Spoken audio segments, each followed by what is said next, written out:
Quiero iniciar con una anécdota o algo que me pasó hace unos días. Un muy querido, pero muy querido hermano se acercó conmigo y me dijo: te hemos extrañado en el grupo. Ay, ¿por qué?, le pregunté.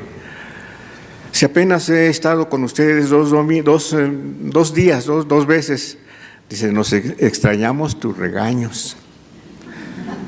Pero, hermanos, yo les ruego que lo que van a escuchar en estos próximos minutos no lo tomen como un regaño, sino como un mensaje del de allá arriba. La responsabilidad de una familia ante Dios. Ya leímos el texto básico. Y nos ponemos en las manos del Señor. Querido Padre, te damos gracias porque nos has permitido tener una familia donde hemos crecido, tal vez con carencias, tal vez en abundancia, pero fue una escuela que formó nuestro carácter. Gracias porque muchos de nosotros hemos formado una familia donde aprendimos a compartir amor y aceptación, orden y respeto, responsabilidad y lucha. Una lucha diaria de superación.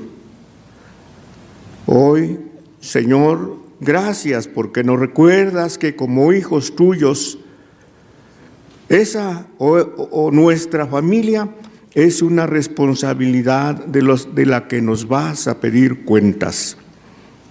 Que estemos conscientes de esto para que pongamos más empeño en ella. Gracias por tu palabra hoy. Bendice a tus hijos que escuchan y a tu hijo que está parado aquí al frente. Amén. ¿Nos interesa que Dios conozca nuestra familia?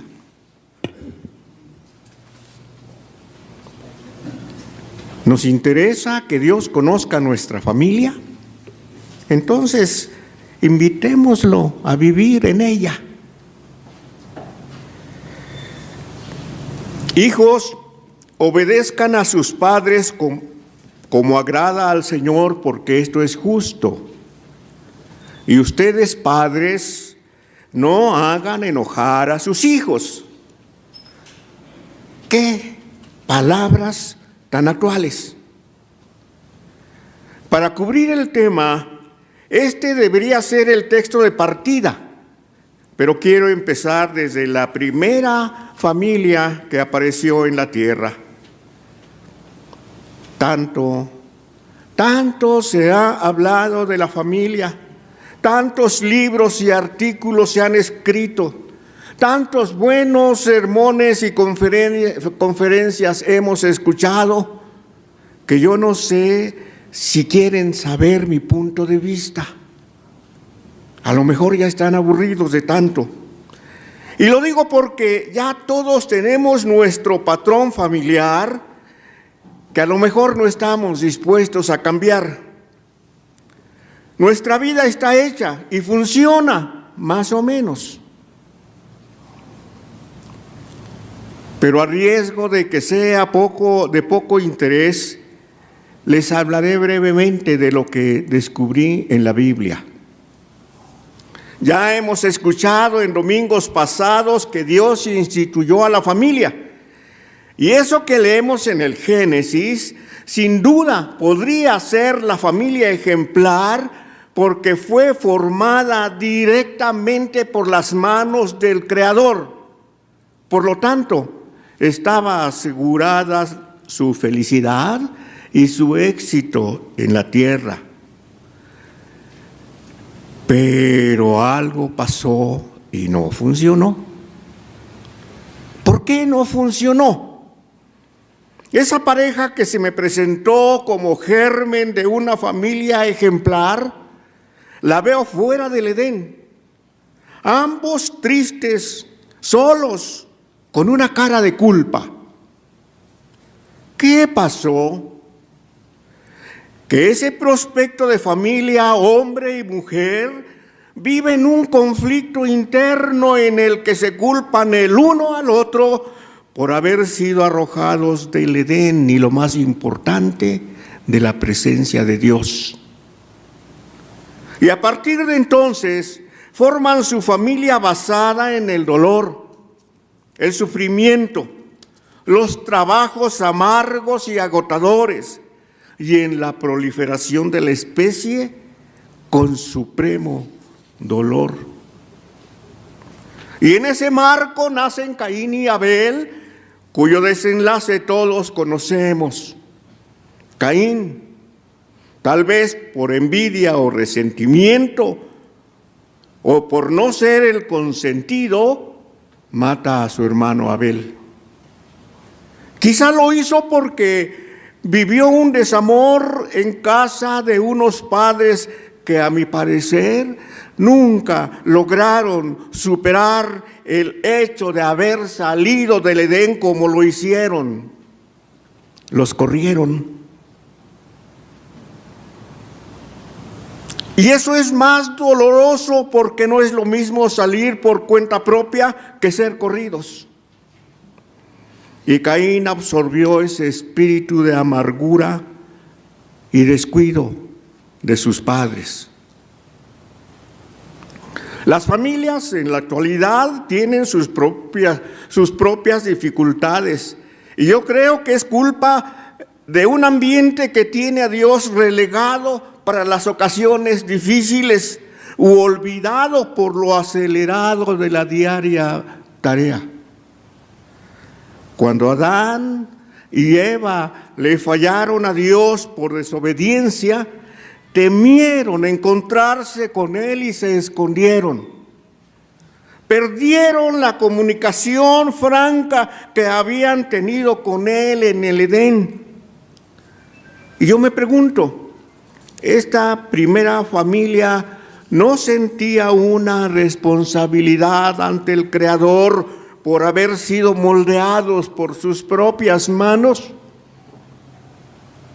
La falta de una comunicación diaria con Dios es la causa de que muchas familias vivan en constante pugna, donde la violencia intrafamiliar es el pan diario. Todas las familias necesitan volver a encontrarse con Dios y retornar al Edén para escuchar la voz del Creador y para recibir de Él la guía que les permita salir avantes en todas las malas dificultades y situaciones que les toque vivir. Y para eso debemos insistir con todo el corazón en las iglesias la necesidad de pasar un tiempo a solas con Dios, hablando con Él, pensando con Él y escuchando lo que Él nos tiene que decir. ¿Qué le parece la familia de Adán y Eva? Por lo menos la vida de sus primeros hijos es dramática. Uno es asesinado y el otro despreciado y condenado a ser errante por el mundo. Yo no me puedo imaginar el dolor de la madre al ver a sus primeros hijos caídos en desgracia. Ese no es el sueño de ninguna madre. Todas las madres tienen un anhelo: ver a sus hijos como hombres y mujeres exitosos y llegar a la vejez en paz y sin sobresaltos. Pero todo parece indicar que el espíritu de odio y resentimiento de Caín germina en muchos corazones, y ese veneno se extiende como maleza maligna y ahoga los buenos sentimientos en las modernas Evas. Ojalá aquí no haya ninguna herencia de Caín. La familia moderna de Caín. El espíritu de Caín es de odio, rencor, sed de sangre y destrucción, y ni aun a Dios le tiene respeto. ¿Soy el guardián de mi hermano? le respondió sin ningún sentido de culpa por haber dado muerte a Abel. Pues ese espíritu de destrucción intrafamiliar se incuba en muchas madres modernas. Señorita, me acaba de hablar mi mamá por teléfono y me voy a mi casa. Luego regreso, dijo la niña. ¿Y por qué tienes que irte? Tú no puedes salir porque es peligroso, le dijo la hermana que cuidaba ese albergue. Es que mi mamá no ha comido y me dijo que tiene mucha hambre y necesito llevarle dinero. Esta niña de escasos 9 años estaba en la casa de atención a niñas prostituidas. La desnaturalizada madre, cuando no tenía dinero para sus vicios, le decía a su hija que tenía hambre y la niña salía y después de un tiempo regresaba con $20, producto de haberse prostituido. ¿Esto es un cuento para moverlos a compasión? No. Yo conocí a esa niña pequeña en el albergue que la Iglesia del Pacto tenía en Medellín, Colombia. Acciones como estas nos parten el corazón y más cuando los mismos padres han perdido toda noción de pudor y vergüenza y cometen estos actos reprobables. Quienes han caído en las garras de Caín seguramente tienen un pasado doloroso y solo expresan lo que vivieron. Se dan cuenta de su error, pero no pueden cambiar porque tienen corrompidos los sentimientos.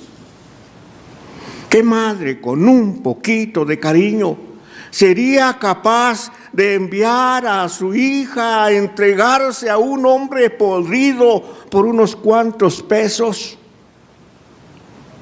Como familia de Cristo, somos responsables de ser luminarias en este mundo oscuro. La luz de Cristo debe alumbrar nuestro interior primeramente para que luego ilumine nuestro exterior y deshaga los lazos de odio y de maldad del espíritu de Caín. He estado pensando mucho en que este tal vez no es un sermón, sino que es un mensaje que nos invita a la acción. Pero lo que inquieta a mi espíritu es lo que hemos dejado de hacer. Sí, está bien que nos hayamos sensibilizado de los horrores que padecen los infantes. Las de Colombia, ellas están muy lejos y hay alguien que se ocupa de ellas. Pero, ¿y los niños de México? ¿Y los niños que se codean con usted en este templo? Ahora son puros, pero mañana, ¿somos responsables por ellos? Creo que aquí por lo menos lo mínimo que se debería hacer es hablarles de estos peligros en la escuela dominical y ponerlos en alerta de lo que sufren o de lo que pueden sufrir aún dentro de casa. Tal vez algunos ya estén sufriendo. Seguiremos muy cómodos escuchando sermón tras sermón mientras el mal se extiende como una sombra en nuestro entorno.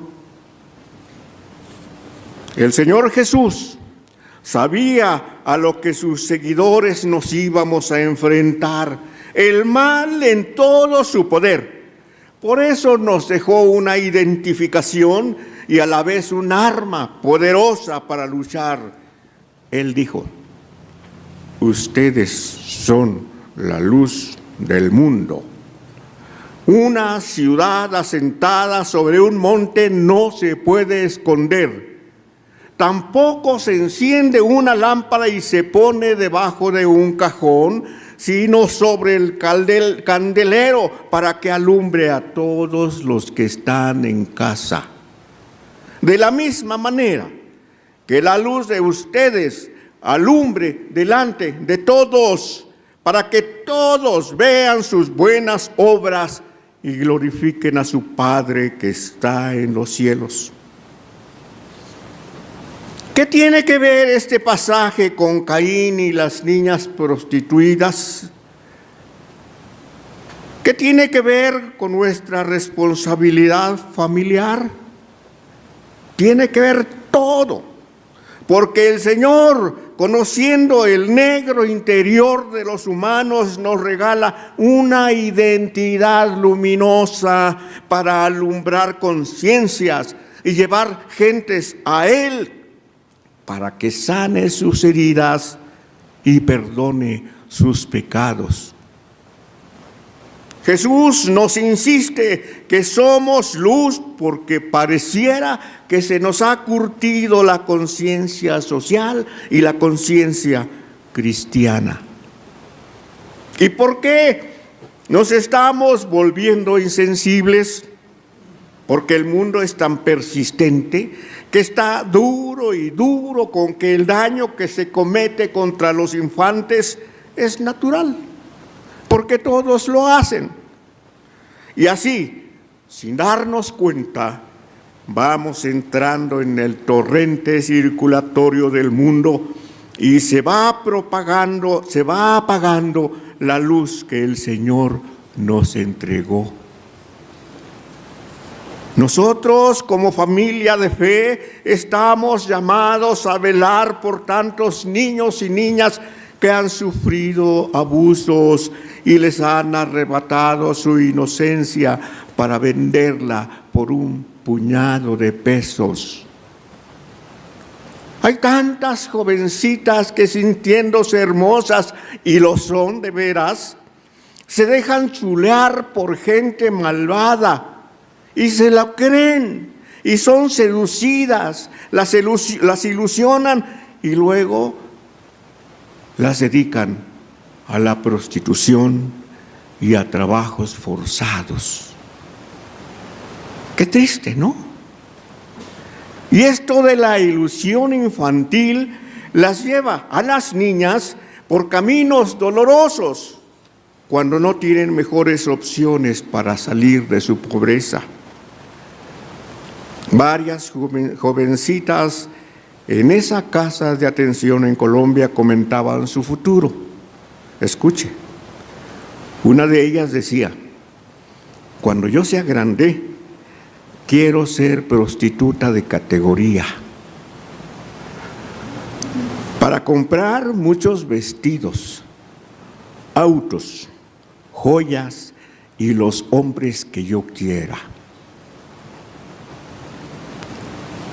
Piénselo, medítelo.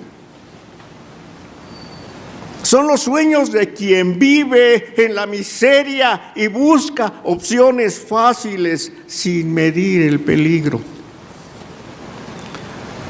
Como familia de fe, porque somos una familia, será nuestra responsabilidad ayudar a esos seres que el Señor ama. Es tiempo de apoyar lo que ya se está haciendo aquí en Maem. Si quieren saber lo que quiere decir Maem y el trabajo, pregúntenle a Juanita Kelly y a Almita. Cantamos muy alegres: yo quiero trabajar por el Señor y esclavos del pecado libertar. Quiero yo cantar y orar, ocupado siempre estar en la obra del Señor. Y como siempre soy muy preguntón, me pregunté a mí mismo: ¿es solo un bello canto o es una realidad actuante? A mi familia de fe de El Dorado, Dios la bendijo con hombres y mujeres muy capacitados. Yo me asombro de lo que el Señor ha dado aquí. Hay muchos grupos que no le rehuyen al trabajo, mucha gente que dice: estoy dispuesto o dispuesta. Familia toda del Dorado, jóvenes del café de la fe, damas del pacto, Grupo Emaús, Maranata, el Señor nos ha revestido de una identidad luminosa para estar siempre prendidos, para hacer luz en medio de las tinieblas que nos envuelven. ¿Estamos apagados? ¿Solo somos luz dentro de estas paredes? ¿No sentimos el llamado a la acción?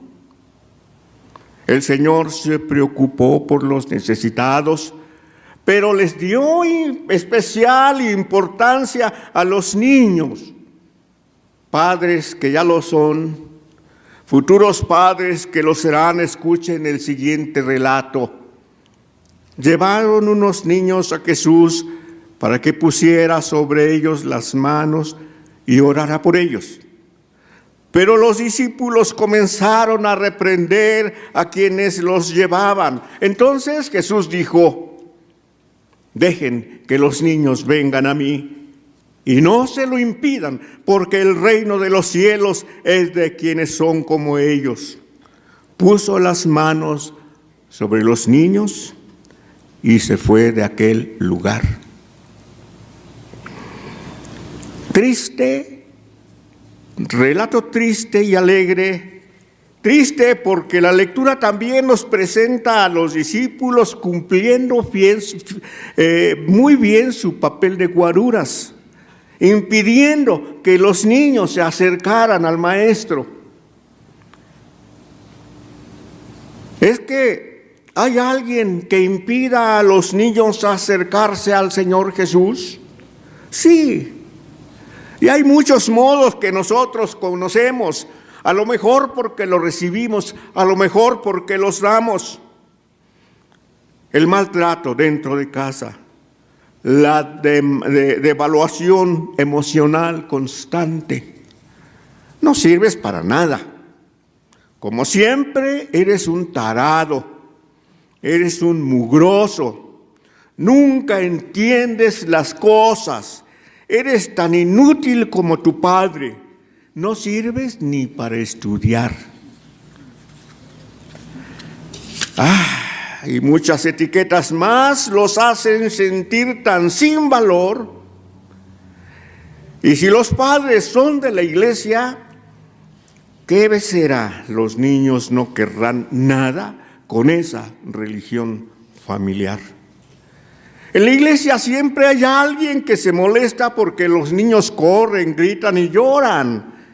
Y con miradas severas piden a los padres que los callen o que los saquen, porque esta es la casa de Dios. Pero el Señor Jesús es diferente. Es compasivo y cariñoso. Sabe que los niños tendrán un buen futuro si son bien aconsejados por los padres y por su familia eclesial. Ese día, Jesús posó sus manos sobre sus cabecitas. Tal vez rodeó sus pequeños hombros y les dijo al oído palabras cariñosas. Y luego rogó al Padre por ellos y se fue. Y nos hizo responsables a los padres de continuar su obra con los niños. Además, a todos los oyentes les dijo que tuvieran muy presente que el reino de los cielos es de quienes son como esos pequeños que corren y molestan cuando son niños. Las manos de Jesús sobre los niños me recuerda un poema del profesor Estrello, gerente de la agencia bíblica hace 1000 años, que dice: manos de Cristo, manos divinas de carpintero. Yo no imagino aquellas manos forjando lanzas, forjando espadas, ni diseñando nuevos modelos de bombarderos. Aquellas manos de Cristo, fueron las manos de un carpintero. Manos de Cristo labrando cunas, haciendo arados, labrando vidas, Yo no imagino aquellas manos entretenidas entre cañones, entre explosivos, ni entre granadas. Aquellas manos encallecieron labrando vidas. Que nuestras manos como familia de fe se conviertan en manos de luz que guíen a los niños por caminos de superación con raíces sólidas y profundas en el amor de Jesús. La familia como un árbol. Leí la anécdota de un pastor en una iglesia africana. Resulta que habían invitado a un gran evangelista, quien después del mensaje le cedió el lugar al pastor local. Este tomó la palabra y exhortó a la congregación con tal ardor que muchos pasaron al frente para aceptar a Cristo. Al finalizar y ya fuera del templo, el evangelista se acercó a una de las hijas del pastor y la felicitó por el padre que tenía. ¿Con qué poder mueve a la gente?, le dijo. Sí, señor, respondió la chica. Y cuando llega a casa, había de ver con qué poder zarandea a mi madre. Una familia así, donde la violencia intrafamiliar es usual, se puede encontrar hasta en las mejores iglesias. ¿No deberíamos las familias cristianas ser el ejemplo de las que no lo son? Todas las familias, aún las de la Biblia, tienen sus problemas generados por la incomprensión de alguna de las partes y por la inevitable herencia genética o conducta personal. Pero hay esperanza para ser una familia responsable ante Dios. Quiero dejar en la mente de ustedes los primeros versos del Salmo 1 como ejemplo de familia, sustituyendo la palabra hombre por familia, ya que aún hoy el hombre es considerado cabeza de familia. Escuche con atención los primeros versos.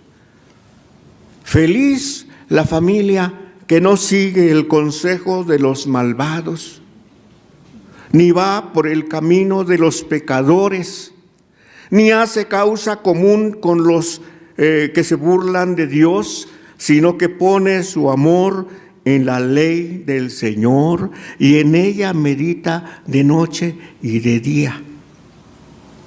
Esa familia es como un árbol plantado a la orilla de un río que da su fruto a su tiempo y jamás se marchitan sus hojas. Todo lo que hace le sale bien. ¿Cómo finaliza? Todo lo que hace le sale bien. ¡Qué tremenda visión del Señor! Ahora no dice, haz esto, no hagas aquello, pórtate así o pórtate asá.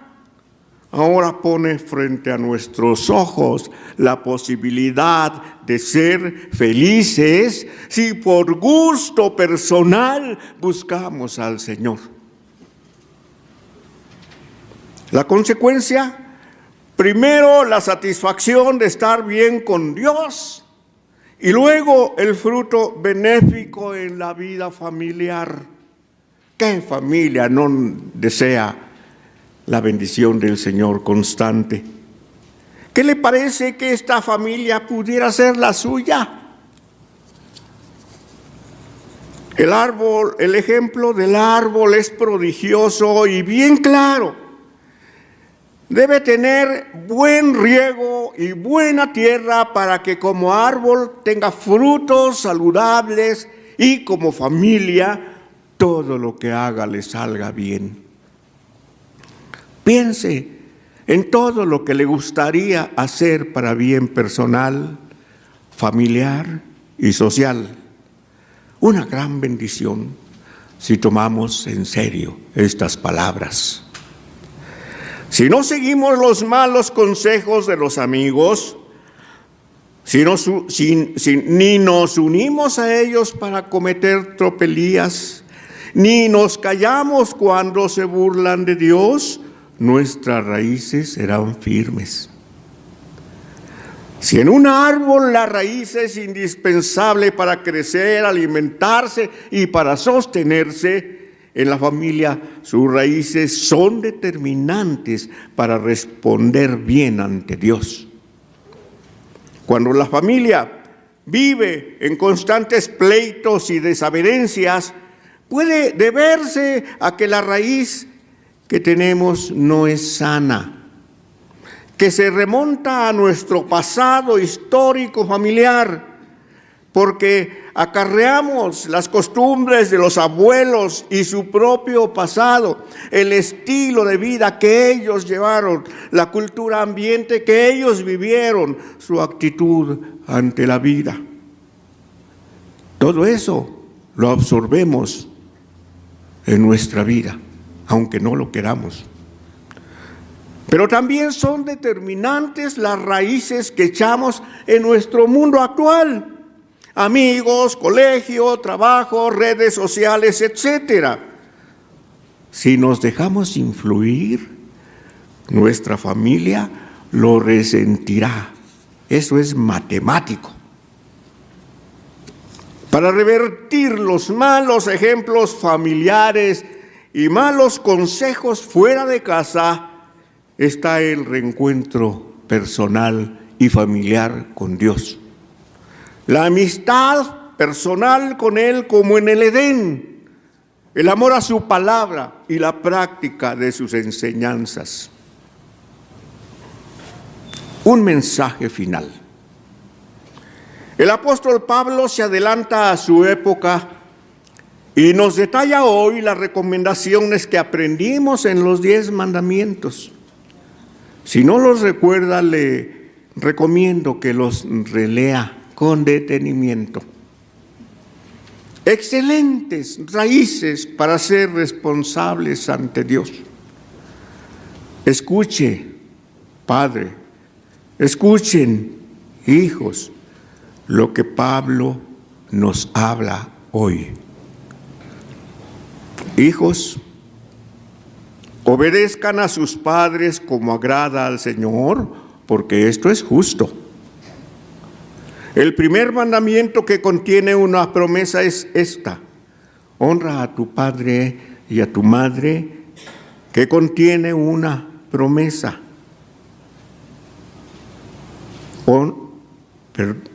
Honra a tu padre y a tu madre para que seas feliz y vivas una larga vida en la tierra. Lo releo. Hijos, obedezcan a sus padres como agrada al Señor, porque esto es justo. El primer mandamiento que contiene una promesa es esta: honra a tu padre y a tu madre para que seas feliz y vivas una larga vida en la tierra. No solo el 10 de mayo. Y ustedes, padres, no hagan enojar a sus hijos, sino más bien edúquenlos con la disciplina y la instrucción que quiere el Señor. ¿Por qué habla de obediencia? Porque es la primera piedra de tropiezo de todo hijo. Los padres han establecido un estilo de conducta que debe seguirse en casa, pero los hijos tratan de ir en contra de la corriente, ¿o no? ¿No le han dicho en su propia cara: no te estoy pidiendo permiso, te estoy avisando que voy a salir con mis amigos o mis amigas? Hay muchos peligros que le aguardan a los jóvenes fuera de casa. Las noticias lo dicen muy claro. En esos antros, si no es droga, alcohol, prostitución, secuestro y trata de personas son pleitos, balaceras y muerte. Ya casi escucho decir a los hijos, ¿y qué? ¿Nos vamos a quedar los fines de semana aburridos en casa? No tengo una respuesta. Solo repito las recomendaciones del apóstol Pablo. Pero los padres también tenemos nuestro pedazo de pastel. Pablo reconoce que los padres no siempre somos comprensivos ni tolerantes. ¿Le suena esto? Aquí se hace lo que yo digo. No hagamos enojar a nuestros hijos, seamos amables, pero firmes al pedirles algo. Con disciplina, eduquémoslos en el camino del Señor sin forzarlos, porque ellos, al sentirse forzados, van a responder al revés. Esta educación debe empezar desde su más tierna infancia, pero para que surta efecto, los padres deben conocer al Señor de manera personal. Recuerda Deuteronomio 6, 5 al 9, el mandato va dirigido a los padres. Ama al Señor tu Dios con todo tu corazón, con toda tu alma y con todas tus fuerzas. Grábate en la mente todas las cosas que hoy te he dicho y enséñaselas continuamente a tus hijos. Háblales de ellas tanto en tu casa como en el camino, y cuando te acuestes y cuando te levantes. Lleva estos mandamientos atados en tu mano y en tu frente como señales, y escríbelos también en los postes y en las puertas de tu casa. Una programación permanente. Como familia, cumplamos con paciencia y constancia este mandato y tengamos la seguridad de que estaremos siendo responsables ante Dios, como familia nuclear y como familia de fe, sin olvidar que el Señor Jesús añadió, y ama a tu prójimo como a ti mismo. Y las niñas y los niños abusados y prostituidos son nuestro prójimo. ¿Nos interesa que Dios conozca nuestra familia? Vamos a invitarlo a vivir en nuestra casa. Señor, qué gran responsabilidad nos dejas. Si hasta ahora hemos venido vegetando, que la luz que nos has dado queme nuestro interior y nos impulse a la acción en bien de los que más sufren y de los que menos tienen. Queremos ser familias responsables ante ti. Amén. No es un regaño.